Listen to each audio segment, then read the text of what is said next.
Everyone can hear me? We're good? We're good? Okay, my name is Diwali, and I'm telling a story, and here it goes.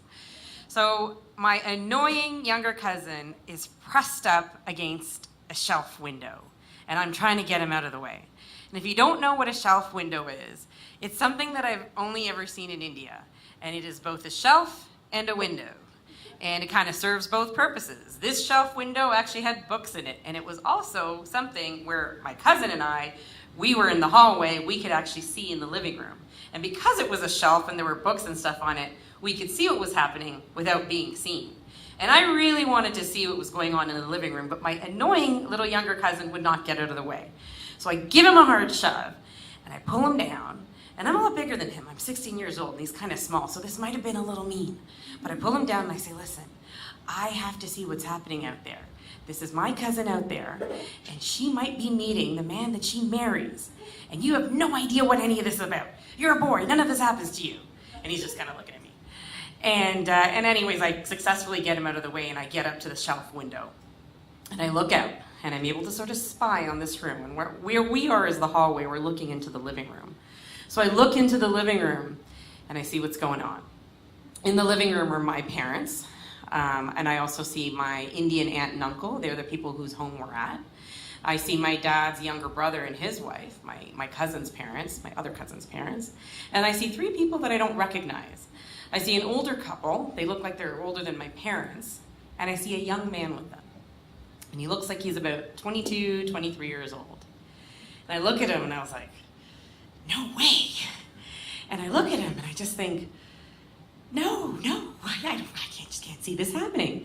And I'm thinking of my cousin Bianca. And I look at this guy, and he's really thin. I'm sure he's a lovely person, but he's like really thin. And he has this humongous mustache. And again, great job growing the mustache. But it was one of those mustaches that like it started in his nose, and it just kind of just went for it from there, and it just like hung over his top, like a soup strainer mustache. And in other circumstances, I would be like, great job growing that mustache, guy. But in this circumstance, I'm looking at him and I'm thinking, I don't think he's gonna be my cousin's type. And my cousin, her name is Bianca, she walks into the living room. She's carrying a tray full of glasses of water. She sets it down on the table, and she sits down next to her mother, and she just looks down. And I look back at the guy, he's kind of checking her out, he's glancing at her, and of course, she's actually beautiful. And I look back at her, and she's just looking down. She's kind of concentrating on the embroidery on the bottom of her salwar kameez dress that she's wearing. After a moment, she looks at her mother. They exchange a look, and she gets up to leave. And at that point, I'm sort of like, okay, let's see what's happening. Let's see what she thinks. And I run over to the door. But she walks through. She doesn't even look at me and just walks right past me and walks all the way to the back of the house. A few minutes later, these guests leave, and my aunt, Bianca's mom, comes out, and she's looking for her. And from far away, I see them. Bianca doesn't say a word. She just kind of shakes her head no. And my aunt comes back to where the rest of the elders are. And she says, okay, so who's the next guy? And so the reason why we're there is we're in India, as you might have guessed by now. I'm 16 years old. My cousin Bianca is 22. We're there for a month. We're there on a trip together with our parents. And we're there because she's going to be meeting a man and marrying him. And we don't at this point in time know who that man is going to be. Now, for a little bit of background, my cousin and I mean, she's my cousin, but we're actually kind of close. And in the context of our family, cousins are usually more like siblings. And it's not out of some sort of, in that culture, they're so close. It's just purely from proximity. The reason why you're close to your siblings is because you were always together. This was the case with my cousin and I. We actually lived in the same house for many years. And as a result, we sort of had that closeness. We didn't have a lot in common, but at the very least, we had that sort of, common language where a little thing could be said and both of us are in hysterics, that kind of thing. So usually I was actually able to make her laugh a lot, usually, growing up and throughout everything. But during this trip, she was a lot more serious. And as I said, the reason why she was so serious is because this was a serious trip. She was going to be meeting a man and marrying him, and then he was going to be coming to Canada, and they were going to start their lives together. So it's a lot. It was a pretty heavy trip. The other thing about Bianca and I is that although we were close, we were also very different. So there were 6 long years between us, and depending on which side of adulthood or adolescence an age gap is, it can be huge. And although we both had grown up in Toronto, our childhoods and our adolescence were very different.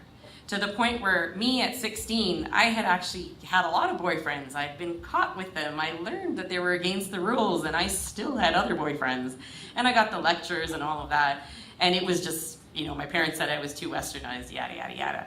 But with Bianca, she was actually much more traditional. So she had never had a boyfriend at all. And here she was, 22 years old. And that's why the whole thing, the whole going to India and meeting a guy thing wasn't that weird, like not for her. It made sense for her because of who she was. And so it was all okay, and she went into it, pretty open about it all. So that's why we were there, to meet the guy she was gonna marry. It obviously was not that first guy. So a few days later, there's another guy. And my Indian aunt is like, okay, you know what? You're really gonna like this guy. He is really awesome. I think you're all gonna like him. It's gonna be great. And so we had our hopes up. And then this guy comes in, and just like the first guy, he's really, really thin. Nothing against him. Sure, he's a great guy, but I just knew he wasn't my cousin's type.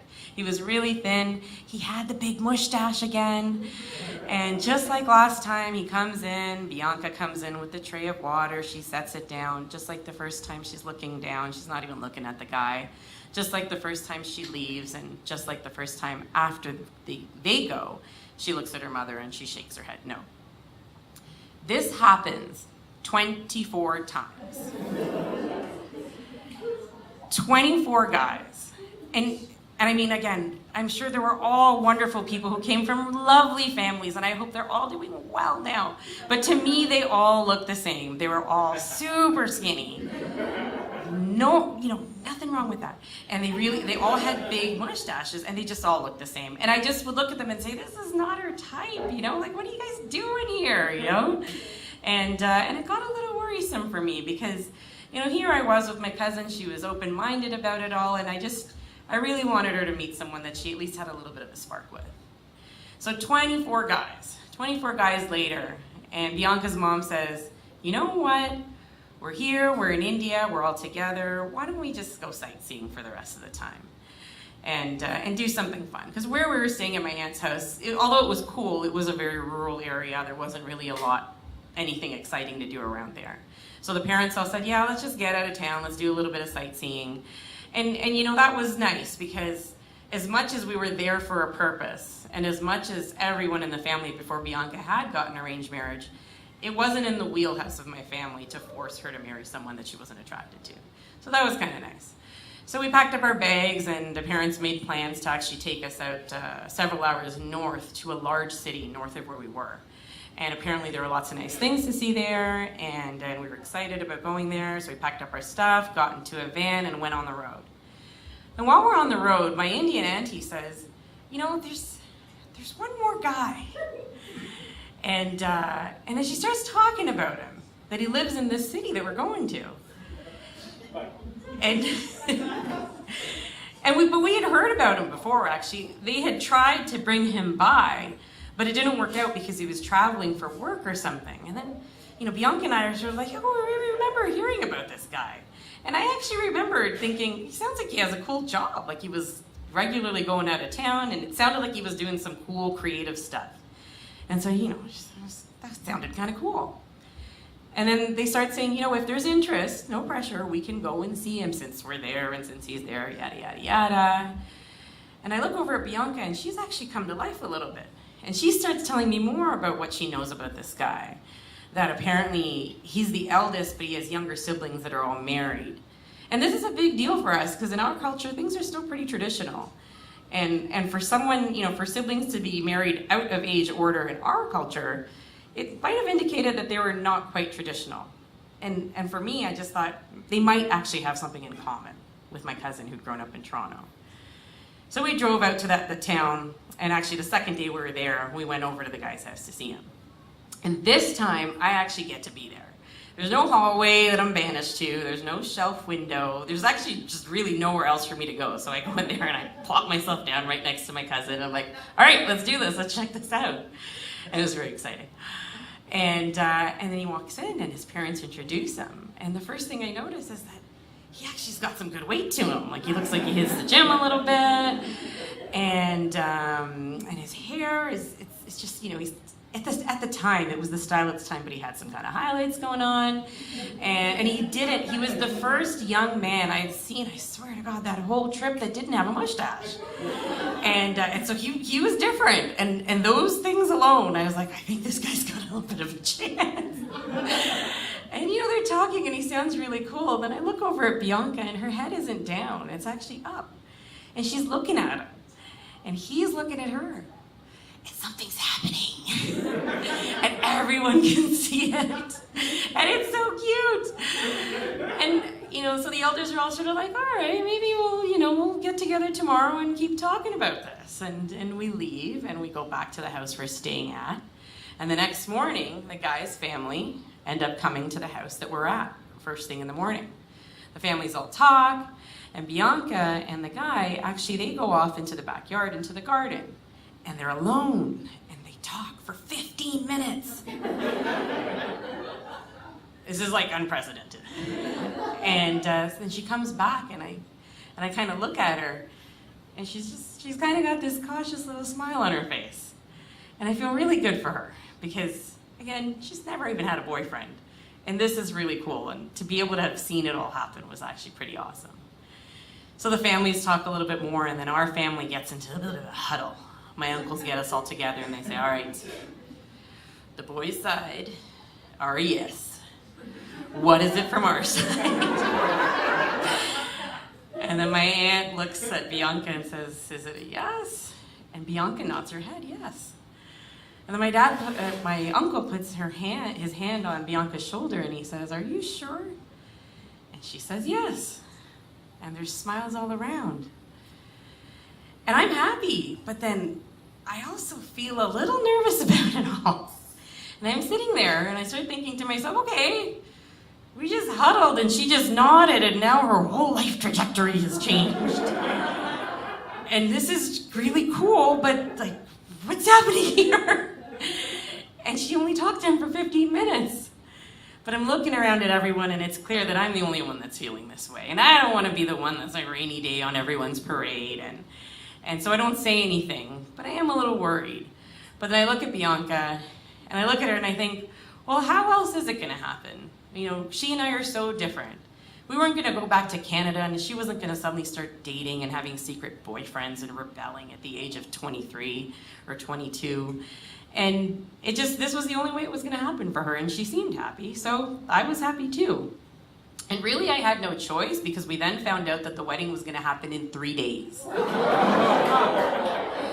So we get in the car, we drive back to the town where my aunt lives, at my aunt's house, and along the way, Bianca's back. She's laughing, she's singing, we're making fun of each other.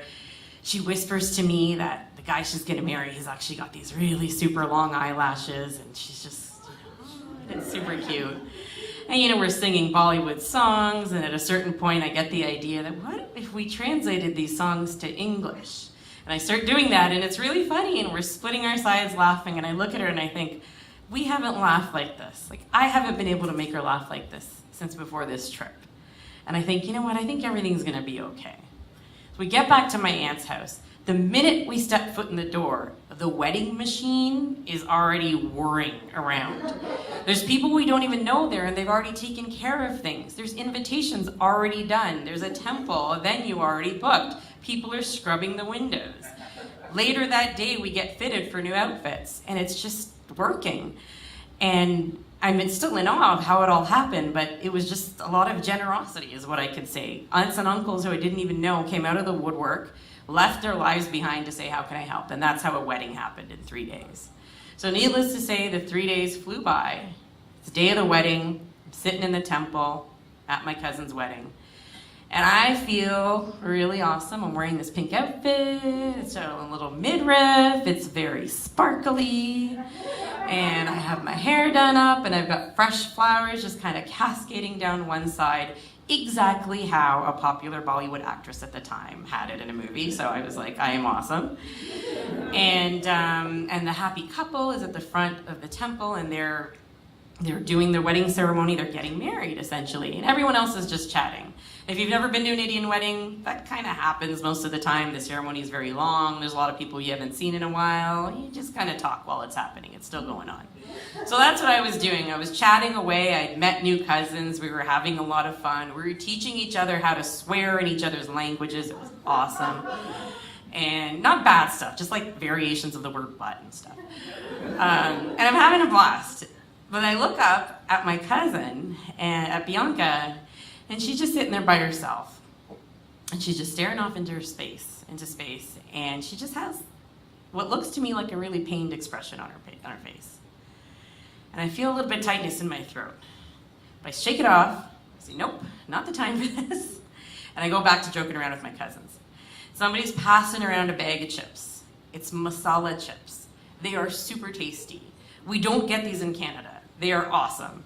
So I'm having these chips, and I look back at my cousin again, and she doesn't look really happy. And then I look at the chips, and then I think, all right, I'm going to make her laugh. I think I can do this. So I fish out the biggest chips I can out of the bag. I find 2 really big ones, and I wait until I can get her attention to look at me. And as soon as she looks at me, I shove the two big chips in my mouth, so they're kind of like duck lips, like that. And I'm just like, oh, and I'm trying to just trying to make her laugh. And the masala is like burning my lips. And I'm just like, oh. That's why I got the biggest one so she could see them. And she looks at me, but her facial expression doesn't change. And she just looks away. And I crunch on the chips, and I'm starting to get a little worried. And just a lot of thoughts go through my head, like, is she having second thoughts? Like, I don't even know what to think, but I know that it was a little scary for me.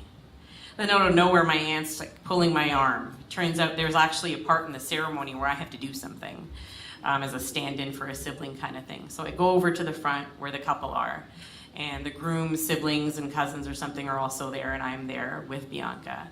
And there's this big fire in front of us. It's called the oven. That's part of the wedding ceremony. And so me being me, with people I don't know, I said, hey, this is a big fire. We should do a barbecue afterwards.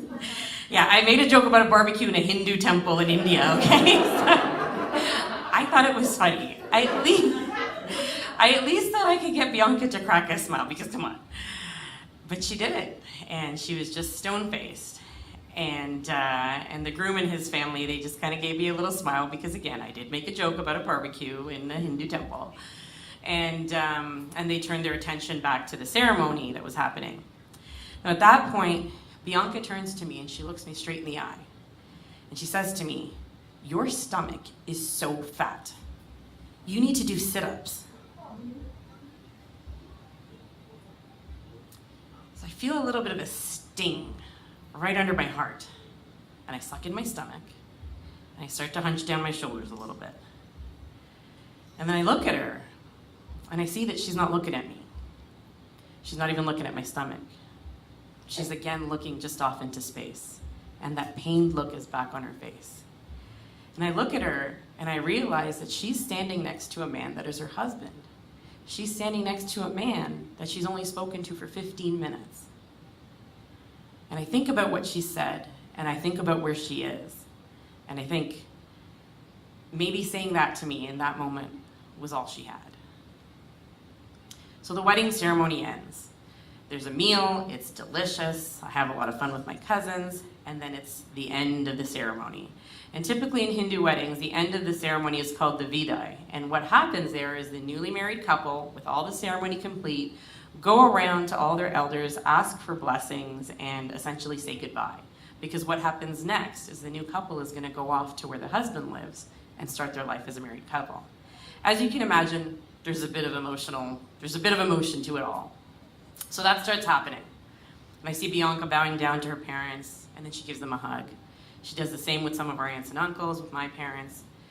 And then slowly I realized that she's crying, like she's really crying, like she is really, really crying. And that feeling returns, my throat starts to get a little tight and I'm really starting to get nervous.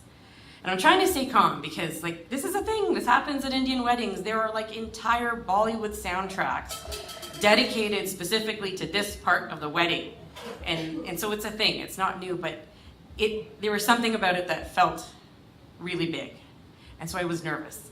And I just wanted to hug her, I just wanted to go and put an arm on her, I just wanted to see if she was okay.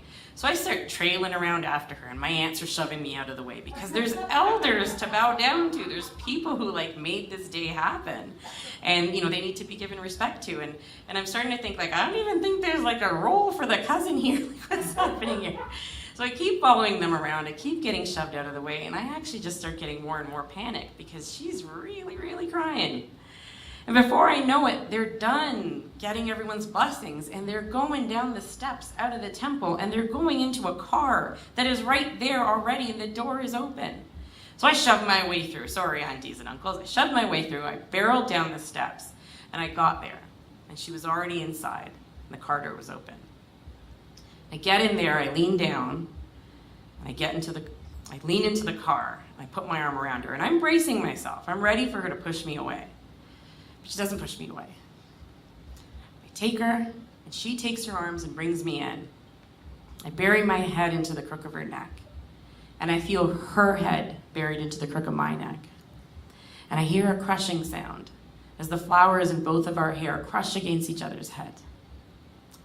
And I feel her shoulder in my hands, moving around because she's sobbing, and I'm crying too.